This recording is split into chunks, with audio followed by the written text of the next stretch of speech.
So let's get started. Starting off with cleansing my face with these triad pads by Arcona. They are super freaking amazing. I'm obsessed with them. I do this every day, probably before I put on makeup and before I sleep. I love it, and I love the way it smells. So when I keep it in my room, that scent is so strong, it fills my room up with that scent. So yeah, no, it's really good. So my face is clean, but after using this, you can still see that it's picked up, you know, oils and whatnot. And so yeah. Now onto primer, going in with Benefit's Professional Matte Rescue Gel Primer. You guys know I like this primer. It's super hydrating, it's gel based, so it just feels super lightweight. And yeah, now onto brows, using the Brow by Benefit in the shade 4. I'll start off with drawing the shape of my brows, and then once I'm happy with that, I'll start to fill them in, being more heavy-handed towards the extension, and then just light feathery strokes in the beginning of the brows, so it kind of gives me a gradient. Now going in with a concealer, I'm just going to clean up any mistakes that I've done. This is also a great technique just to help your brows to look really symmetrical, or as symmetrical as they can be. Yeah, I just used any random concealer. People ask me what concealer I use. Just use any, doesn't matter. And I'll also put this all over my eyes, and this will work as an eye base. Now to achieve this super grungy kind of glam smoky eye, I'm using the Dose of Colors Baked Browns eyeshadow palette. It's been a go-to ever since I received it. They're so pigmented and so easy to blend, and every color I feel like would look beautiful on any skin tone. So I went in with the second darkest shade from that palette, and this crease brush, I think it's by Sigma or MAC, I'm not sure, but just any fluffy crease brush. I place that in my crease, and I'm trying to create like a more rounded crease shape. So I'll go in with the eyeshadow, and then with that black fluffy brush, I'll just continue to blend it with absolutely no product on it. I want to build a gradient. I want it to be dark, but I still want it to be blown out. So going in with some concealer and this flat concealer brush by Sigma, I want to carve out my crease. Although this isn't like a super defined cut crease look, I did want the concealer there just to make the other eyeshadows pop, and I wanted that middle color to really pop and be like super bright. And so yeah, I'm just tracing that out, just my natural shape. And with the first, I don't know why I can't hold that palette bloody properly. So with that first shade, I'm just going to set all of that concealer. And now going in with the second darker shade again, and just placing that on the outer third of my eye. I want to create like a halo eye, but because it's grungy, I don't even care if it's messy at all. Now with the same brush, going in with the darkest shade, I'm going to place that on the very outer corners of my eye, just to bring in some depth and to make it look a bit more smoky. With that pencil brush, I'm going in with those same shades, kind of mimicking what I've done on the outer portion into my inner corner, and this creates a beautiful halo effect. And if you feel like you kind of lose that middle shade, just go right ahead and place a bit more right in the center. That's pretty much the eyeshadow done for now. Going back in with those cleansing pads and just cleaning up any fallout. Now going in with Kat Von D's tattoo liner, I'm going to draw on a fairly thick eyeliner. So I usually do my tail first, but I don't know why I went in on top of my lid straight away. So I'm just following my natural lash line, and as I get towards the outer portion of my eye, that liner becomes a bit thicker. So I'll trace out my extension and just join the two lines together and fill that all in.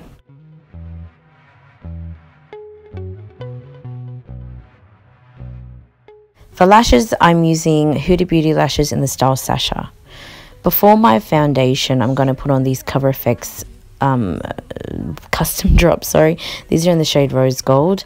This is beautiful to put under your foundation. It just gives like a beautiful radiant finish under a really matte foundation. So if I want a dewy kind of foundation and I have oily skin, it doesn't necessarily work so well on my skin. So I like to do this step to achieve a radiant look, but I still have the longevity of a matte foundation.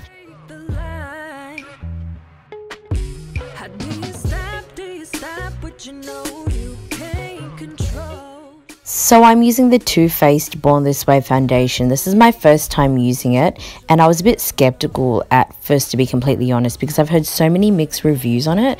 But once you see the way this blends into my skin, dead. Like, it looks like skin, it's full coverage, but because of those Cover FX drops, it gives me that radiance. I'm just obsessed with this combo. Absolutely obsessed. I actually haven't tried this foundation without the Cover FX drops underneath it. Maybe I will, and I'll let you guys know how that sits on my skin. But yeah, so far this has been my go-to foundation combo so far. So for concealer, I'm using the Tarte Shape Tape concealer. This concealer is a little bit too light for me, but I didn't mind it for this look because this is a full glam, full cake face, so I didn't mind it as much. You can see that like a little goes such a long way, and once I've realized how much concealer I have, I go in with a clean brush and I further buff out the edges just so it kind of blends out all seamlessly.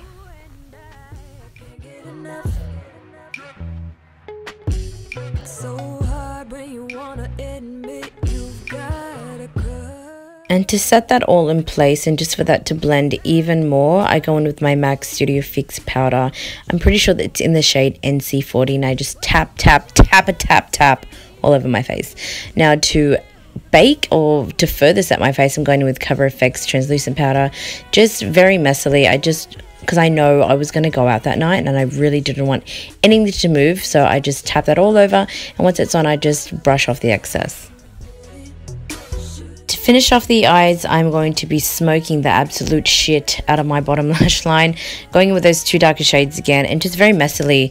That's what I love about grungy looks. It can be as messy, as unprecise as you like, and yeah, you can bring it as low as you like. Don't be afraid to build up the drama. I think it just finishes off the look beautifully.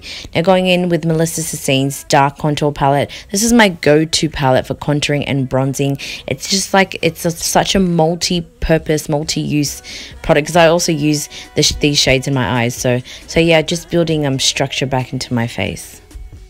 I'm trying to shake you up, but I just can't seem to get it. You're in my head,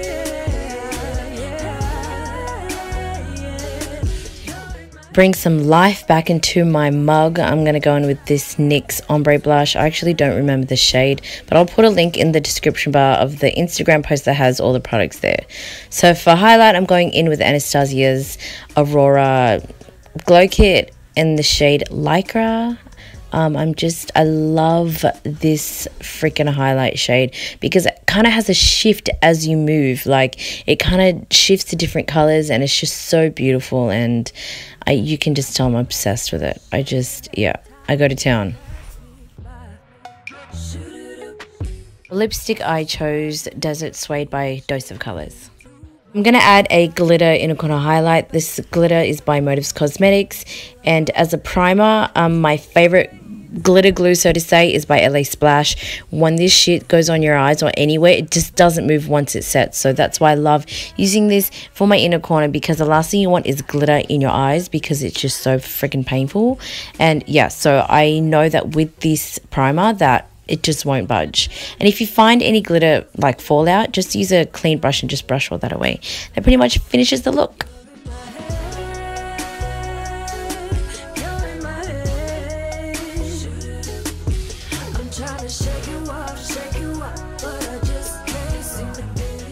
Hope you guys enjoyed that look. If you did, please give this video a thumbs up. Please subscribe and comment. I love you guys. Follow me on all of my social media, and let's become the bestest of makeup friends. I love you, and I'll catch you in my next video. Mwah. Bye.